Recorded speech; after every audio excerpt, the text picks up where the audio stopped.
Sentinel Online. Now loading the Geekcast radio network of podcasts.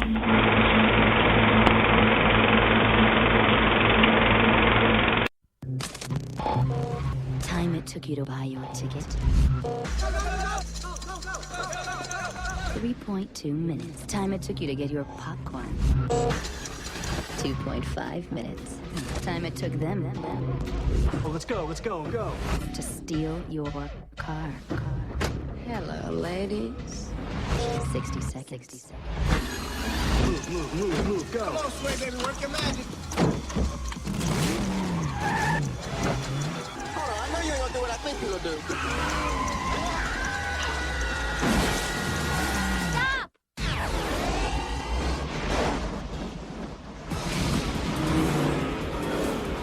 You're gonna have to go old school. A day to shop, a day to prep. Surprise attack. Nice. Little trick I learned in the car thief retirement home. By the time the first car's reported stolen, All this. your ship set sail.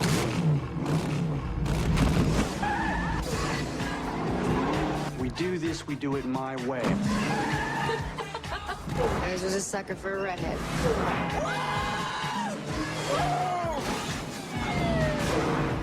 You break it, you buy it, my friend.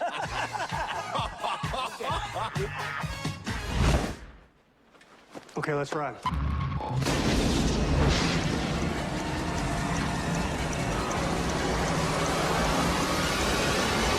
Gone in 60 seconds. What do you think is more exciting, having sex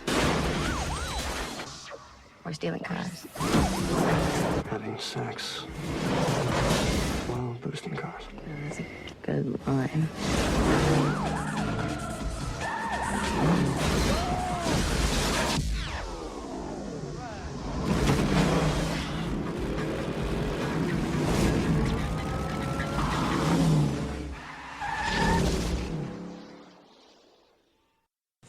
Hello and welcome to the 60th episode of the M-Wire Movie Week in Review. Today we're going to be discussing Gone in 60 Seconds. I'm your host, TFG and Mike, and joining me is Steve Megatron. Hello.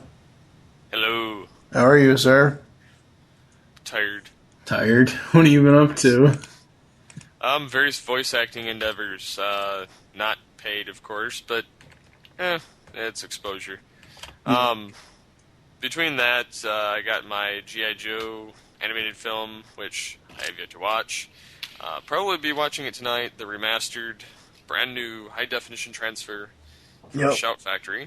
Thanks to Dana from Shout Factory. Yes, and I'm going to do a review on it, between the old version and the new version. The outer cover is very reminiscent of the old one, but yeah, it's going to be interesting to watch that and check the special features, compare it to the old disc, which has nothing. So, yeah, that should be a real cool experience. Yeah. Yeah, I've just, usual stuff, podcasting. This past week was nuts. We talked to two different people. We talked to Christy Marks. We talked to David Sobolov. Bunch of podcast records, and I don't know. This past week was like one of those things where, holy crap, what the hell are we doing? We're drowning in our work. Yeah. Yeah, unpaid work, but it's a topic for another show. Yes. It'll be called Headshot. Yes. To pay or not to pay, that is the question. But I think we'll be gone in 60 seconds, so... Yeah, I don't know. Kevin always... I don't know, Kevin Thompson over at Tooncast and Beyond the Voice Actors always just kind of like scoffs at my numbering schemes. He just doesn't care. He doesn't see the real joke in them. He doesn't see them as funny, but I figured, oh wait... Gone in 60. Episode 60. Gone in 60 seconds. Huh. So yes, Gone in 60 Seconds is a 2000 American action film starring Nicolas Cage, Giovanni Ribisi, Christopher Eccleston, Robert Duvall, Will Patton, and Angelina Jolie. The film was directed by Dominic Sena and written by Scott Rosenberg. It was produced by Jerry Bruckheimer. Surprise, surprise. Well, you say it like it's a bad thing. No. Pretty much everything Jerry Bruckheimer touches is gold. Oh, yeah. It is also a remake of the 1974 H.B. Halicki film of the same name. The film was shot in Hamilton, Ontario, Canada, and throughout Los Angeles and Long Beach, California. So, when did you first see this? And it better not have been yesterday. Oh, no. This is something I saw a long time ago. I remember catching it on cable at one point. Yeah. I think it was probably one of the first films I saw Nicolas Cage in, surprisingly enough. Mm-hmm. I just remember them doing this long haul of freaking cars, stealing them. Mm-hmm. And to me, at the time, stealing cars and blowing shit up was always a bonus. So, yeah, that's why it caught my attention. Uh-huh. Yeah, This to me, and we'll get to these other films down the line in MWire, but this to me is a better version of the Fast and the Furious type movie. Because it actually gives you a pretty straightforward and you know, pretty straightforward plot. And it pretty much does what it's supposed to do. It doesn't try to be something it's not. It doesn't try to be, you know,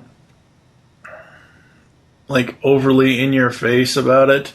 So I guess getting into the plot here, the film follows Randall Memphis Raines, played by Cage, a retired master car thief who is forced to return to Los Angeles and his former trade to steal 50 cars by Friday morning for British crime boss Raymond Vincent Carpenter Calitri, played by Christopher Eccleston. Raymond is threatening to kill Memphis's younger brother Kip through the compactor after not making the deadline. Memphis quickly reassembles his old crew, including his mentor Otto, played by Robert Duvall, and old girlfriend Sway, played by Angelina Jolie. With LAPD Detective Roland Castlebeck, played by Delroy Lindo, and his partner, Detective Drykoff, played by Timothy Oliphant, breathing down his neck, Memphis decides to steal all the cars in one night to avoid tipping off the cops. Stealing the cars en masse the night before the deadline, Memphis is forced to change the plan midstream when he realizes Castlebeck is onto them, dangerously deciding to steal 3 of the cars from the police impound lot. Discovering the shopping list from the earlier job, Castlebeck uses his experience with Raines to predict he will save one particular car, the 1967 Shelby Mustang GT500, or codename Eleanor, for last, as Memphis has unsuccessfully tried to steal the car numerous times. When he catches Memphis in the act of stealing it, a high-speed chase ensues through Long Beach, concluding with a high-risk jump over a traffic jam on the Vincent Thomas Bridge. When Memphis arrives at Calitri's salvage yard with the final car, Calitri reneges on their deal, deciding to kill Memphis. After Kip arrives to save him, Memphis heads to the warehouse to settle the score with Calitri, saving Castlebeck when he shows up unexpectedly and sending Calitri falling to his death. Castlebeck lets him go before the police arrive. Later, back at Otto's, the gang celebrates and Kip gives Memphis a gift, a Shelby GT500, which is heavily damaged, which Otto claims is a heap, but a couple of weeks will be a streamlined butterfly. Thoughts? It's your typical movie. Pretty much it is. It's pretty much along the same lines as all the, Fast and Furious. Of course, this was first. Just inspiring a more, hip, modern version of the same thing. But it's pretty engaging film. I mean, it's not boring by any means. Mm-mm.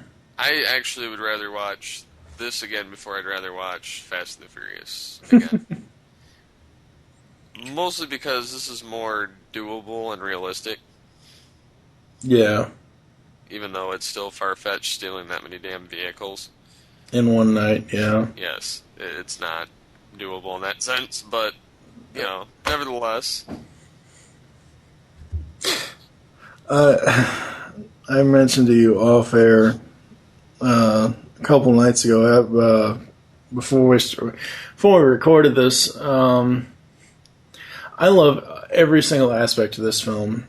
I think that the way it was pulled off, the way it was directed, the way the music fits in with the film, everything just fits with this movie. There isn't anything that I saw that I felt that was out of place. It's just like one giant action ride. And yeah, there are a couple of down times, like in the bar when he and Sway are kind of, you know, going back and forth for when he's trying to get her to help him to save Kip.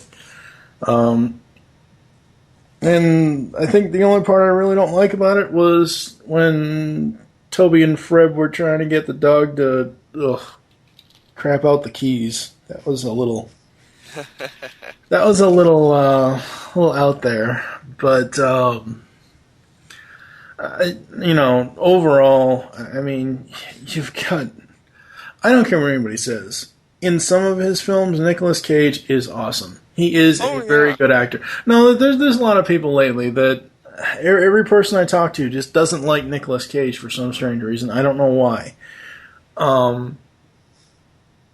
think maybe it's because he's going to be doing Ghost Rider 2. I don't know. Whatever. I think it more so depends on his... It depends on the role that he takes on. Nobody's going to be perfect in in all movies. Well, true. It doesn't really matter. I mean, there's going to be something he's not good at, and then people are just going to, you know, hit him, you know, just tie him to the stake with it, and just, you know, try and crucify him with the movie. Yeah. It's granted he plays a lot of the same type of movies, but that's not really a bad thing. I mean, it's just, I don't know. I can kind of understand where they get a little irritated with him, but this is one of his better films. Oh, yeah. Now, I have the unrated, new extended version, the director's cut version of the film. I don't ever remember not watching this version, because it adds in, I don't know, I think it's like, I don't know, maybe 8 minutes of footage, and it's just like cut into the film, so it's mainly stuff like, you know, not a different part of the story, but they basically add lines here and there. Like there's a point where I think he has like 25 minutes left to get Eleanor back to Calitri, and Otto calls him on a walkie-talkie as he's driving. That was not in the original film. That was not in the theatrical version. So it's stuff like that that's in this director's cut, and I think it makes for... I said it a while ago when we did, way back in the Marvel Spotlight, when we did Daredevil. Daredevil's films, I prefer the director's cut version to the theatrical cut. I love Daredevil, don't get me wrong, but this is on that same line. I love the original version of this, as far as the Nicolas Cage Gone in 60 Seconds, but the director's cut, I think, adding in the additional nuances and the additional, you know, scenes, I think it's a better film for it.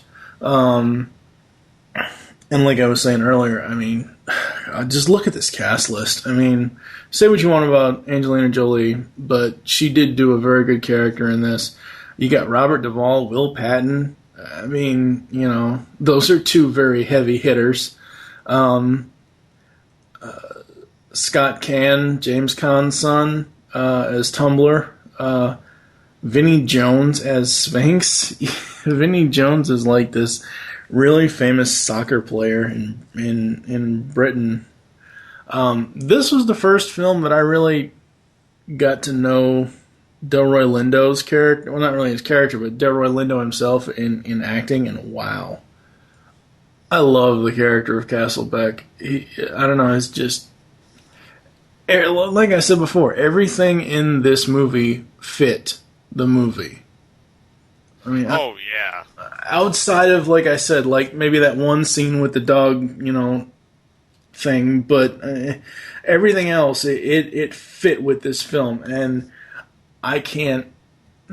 Every time I watch this, I can watch this front to back. This is just like when we did Paparazzi. Same thing. This movie takes you in, the music gets you going, and it's just awesome. I actually have soundtrack score on iTunes.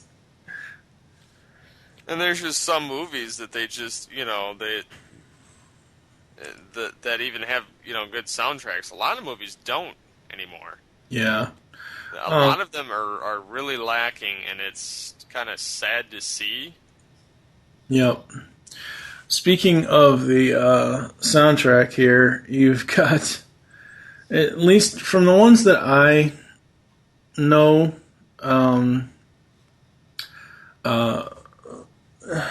you remember the scene where Memphis and Sway are in the car waiting for the couple to finish fucking, right? Yeah. That scene has the song called Painted on My Heart by The Cult. That has got to be, at least in the context of that scene, that has got to be like one of the most sexiest songs I have ever heard. I mean, that's like, it's pretty much, it's a sexual song, is what it is. Really? Yes. That's on the soundtrack. Machismo by Gomez is on the soundtrack. Flower by Moby, which is the opening to the film. Everybody knows that song. Let's see. What was the other one? Party Up in Here by DMX, and I don't really care for that song, but whatever. You got Stop the Rock by Apollo 440. And then there were some songs. There was 5 tracks that were in the film, but weren't on the soundtrack. Busy Child by the Crystal Method, Lowrider by War, Been Caught Stealing by Jane's Addiction, Ride On Josephine by George Thorogood and the Destroyers, and If Everybody Looked the Same by Groove Armada, which I don't understand why those couldn't have been on the soundtrack. I don't know, maybe it was a licensing thing, but I mean,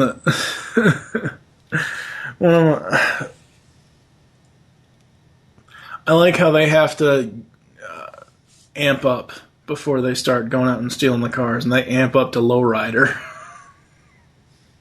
Yeah. And the young guys are like, "Whoa, what's going on?" and then Cage goes, "Okay, let's ride," or whatever. One of my favorite scenes in the movie is, I think it's Freb. Yeah, it's Donnie Astricky, played by Chi McBride, and the other kid, Freb. They steal one of the cars from, I don't know, a hotel or a casino or something. And Donnie says something, and then some Mexican-looking kid comes up to the car with a gun and tries to steal it from them.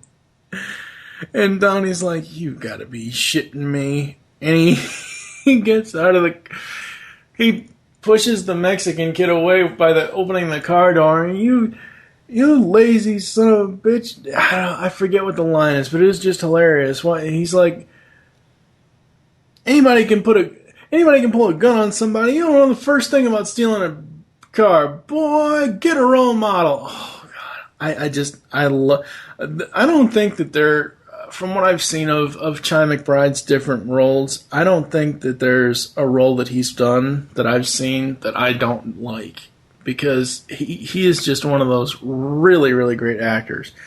And the character of Donnie Astricky is just hilarious. Yeah. Let's see here. For the release in its opening weekend, Gone in 60 Seconds, earned $25.3 million, grossed from 306 or 3,006 U.S. theaters, leading all films that weekend. By the end of the film's theatrical run, it had grossed $102 million from U.S. box office and $136 million from foreign box offices, comprising a total gross revenue for the film of $237,202,299. Though the film earned $237 million worldwide box office gross, Slate columnist Edward Epstein argued that after overhead, it lost roughly $90 million after all expenses, including the $103.3 million it cost to make the film, were taken into account over the 4 years following the film's release. Well, see, this is one of those things where I don't really like hey, if it lost money, it lost money, but it's still a very good film. Yeah, I mean, movies lose money all the time, or they make too much money, even if it's a shitty film. I mean, you never know. I mean, it's just something that there was probably something else out that year that more people went to see, so this just got bad, publicity. Yep. It's not that it was a bad film. It's just that, more people probably went to go see something else, kind of like around the time that freaking, Avatar was out. Yeah. 99% of everybody was seeing Avatar. I was going to seeing everything else. Mm-hmm. Yes. You have any other thoughts on this film? Although I don't remember, exactly everything from it, I do remember watching it. It was a nice action-packed film. I love that car chase scene at the end. Yeah, that's probably my most memorable part is the end. I like how the movie ends when they show him the junker GT500, and he gets in it and turns it on and goes to Sway and says, "Hey, you want to go for a ride?" And she goes, "Hell yeah." And then you see you kind of see them drive off, and you hear the car kind of dying. He's like, "Oh, don't do this to me." And then the movie ends. I just love that. That was so hilarious. Mm-hmm. Yeah. Overall, very good film. It does its job of taking you in. And again, you have to be a fan of these types of films. I mean, no, it isn't exactly Fast and the Furious. I think it's slightly better. But it's not. I mean, Fast and Furious was its own thing. So, I mean, this. I think this and Torque are my two favorite, motorcycle car chase thing movies. I don't know. I think they're two of my favorites. So, you got anything else you want to bring up? No, not really. Alrighty then. Thank you for... God, you and your fucking Ace Ventura shit. You got me fucking saying it now, you asshole. It was a good film. Fucking shit. Goddamn bat guano. Thank you for then. joining us here on M-Wire Movie Week in Review.